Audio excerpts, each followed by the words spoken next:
Recent developments in Zimbabwe reveal a troubling trajectory as President E.D. Mnangagwa appears to be tightening his grip on power through constitutional amendments, while VP Chiwenga remains entangled in personal battles, including a high-profile feud with his estranged wife. Sanabida mashoko aiwa atava kuona kuti panguva ino ichiona mutungamiri wenyika yeZimbabwe vaidi Mnangagwa vachiconsolidata power. Tionawo uku VP Chiwenga vakurizeva mashoko achinzi aiwa vari kuzvirwisa zvavo aiwa vachikuvadza kana kuuraya Mary Mubaiwa. Sanabida mashoko anobuda nyika panapa.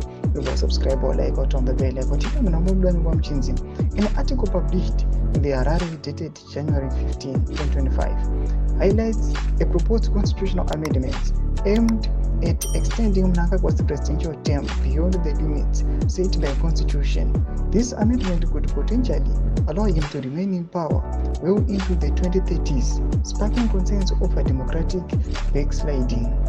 The timing of these amendments is significant as they coincide with a public narrative of Mnangagwa bridging divides between the ruling parties and PF in the opposition. However, critics argue that these moves reflect a calculated strategy to solidify control by passing any meaningful opposition.